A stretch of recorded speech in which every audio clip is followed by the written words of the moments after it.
All right, cook it up. Make sure. Nick, we just got. Oh wait, no, I think it should be good. I think it's big enough. Yep, you're fine. Yeah. Okay, good. All right. Cool. Here we go.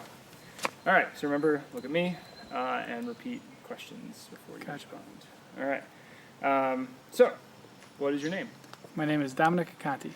All right. And what's your relationship to the production staff here? Well, I am one of them, but I am one of the production staff. But it's the Conti Five, the five grandchildren of Frank and Virginia Conti. Okay, got it. All right, I'm gonna skip past 4th of July unless you want to talk about 4th of July. Okay, what are some of the most memorable historical moments of your lifetime? I mean, memorable historical moment for me, it definitely would be, 9/11's the big one. That would be the, one that sticks in my mind the most. But also, Obama winning the election in 2008.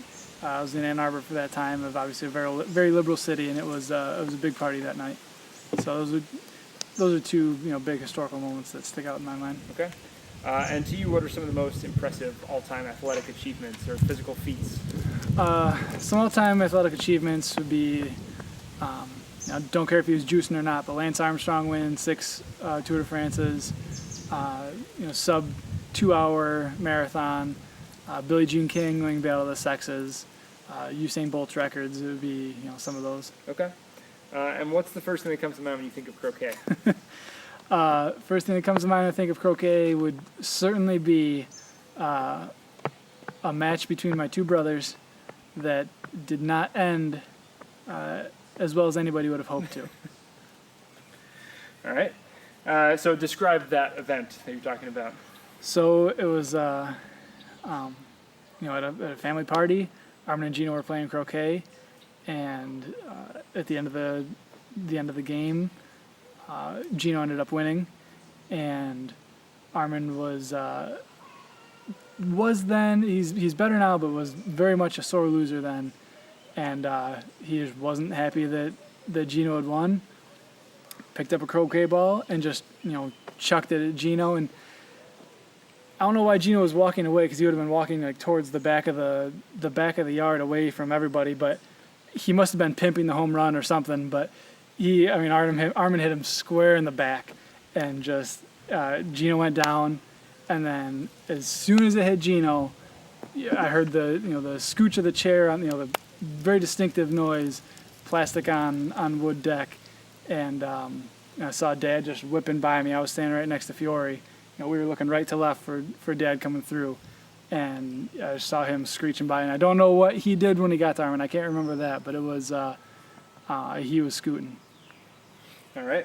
And what's your relationship to Wayne? Wayne is my father. Okay. And so explain it. You said it a little bit, but explain a little bit more of what your vantage point was of the croquet game and of Wayne as he ran by. Sure. So at the way the yard was set up, the croquet game was to my left, and I don't know if it was just Armin and Gino playing, but the croquet game was to my left. And then the deck, where the majority of the adults were sitting at that time, was to my right, and that's where Wayne was, and he just came right on by. All right. So what was Gino and Armin's relationship like growing up? Armin and Gino's relationship growing up was tenuous at best. I mean, they could have been, at times they were best friends, but there were times where it was, just fighting all the time. You could count on Saturday morning fights. I don't know if they were really that mad at each other or just didn't want to do their Saturday morning chores, but it was at least once a week they were coming to physical blows. All right. And so who was usually the antagonist between Gino and Armin? Armin was entirely the antagonist for pretty much their entire relationship. Fair enough. What's your favorite Armin and Gino fight anecdote? So my favorite story about Armin and Gino fighting, I want to say that it was just the three of us at home. Mom and Dad weren't home at the time. And Armin and Gino were fighting. And, I'm 3 years younger than Armin, 5 years younger than Gino. I'm not going to physically get in and try to stop the fight. So I was trying to encourage a ceasefire. And I got on the piano and started playing Amazing Grace.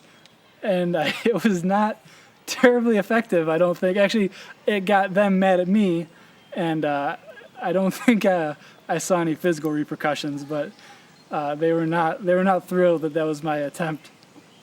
Perfect. For this croquet game, did you know that you were experiencing history when it happened? I didn't at the time. It was surprising to see Dad move like that. I'd never seen him run that quickly.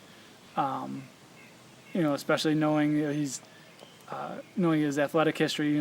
Dad's on 2 bad knees, and I've never seen him move like that. That's for sure. But I didn't. It wasn't historic at the time, but looking back in it's been retold many times, and we've enjoyed telling the story to other people. But at the time, it didn't really strike me as out of the ordinary. Dad was always grabbing Armin for doing something stupid. What year did that happen? When was that party? I'm not certain when the party was. It was definitely in the summer sometime. It might have been a birthday party, a combined birthday party for me and Gino, or a combined birthday party for Armin and Dad. Which either way is really funny because either Gino got cranked with a croquet ball on his birthday, or Armin got worked by Dad on his birthday. But it was summertime, early 90s. I'm not exactly sure how old I was. Armin and Gino, when they got older, the physical fight definitely toned down. And so, how far apart were Gino and Armin when Armin threw the ball? Yeah, I'm not exactly sure. It couldn't have been more than Armin couldn't have been more than 15, 20 yards away from him, if that. I don't think he was even that far away. Okay. And then how much ground did Dad have to cover to get to Armin? Again, I'm not positive. Probably about maybe 100 feet or so from the deck to where we caught to Armin. Okay. And then how long do you think it took him to cover that distance? It seemed like nothing at all. It was quick. I mean, a matter of seconds, that's for sure. It was, 3 seconds tops. Not a whole lot of time for Armin to react. Yeah. How fast do you think he could run a 40 at that pace? You hear about all these, grade A athletes running, low 4s, but so you get time to think about your response. Sure, yeah. Is that picking up? I don't know, but it probably is. It's all right. Slow down, Chief. Just let it run through the lineup. Yeah. Yeah. I'm just letting it go.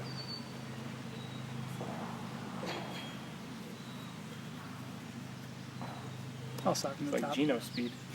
It's a nice car. All right. All right. Yeah. So, how fast could he run a 40?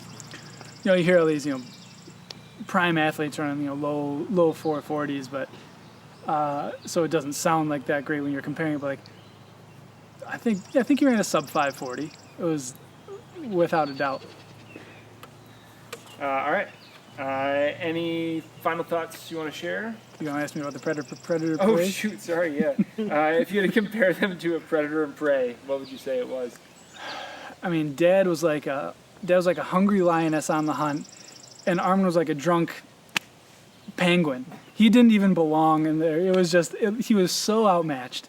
It was game over from the moment it started. Yeah. All right. Oh, one final question. So you're, as a dad now yourself, do you feel like you're starting to accumulate some dad strength like Dad showed that day? I don't think you feel it. I think it's You don't it's feel. just- You don't. Sorry. You don't think you feel what? Oh, sorry. I don't know if you really feel your dad's strength growing. I think it just one day it just happens, and it's just you can't predict it. It's just at the time of need it comes. All right. The time of need-based strength. It's like a It's a need-based walk-off. Need-based strength.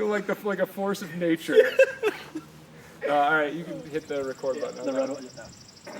So this is saying there's only 10 minutes left on this card. On the card?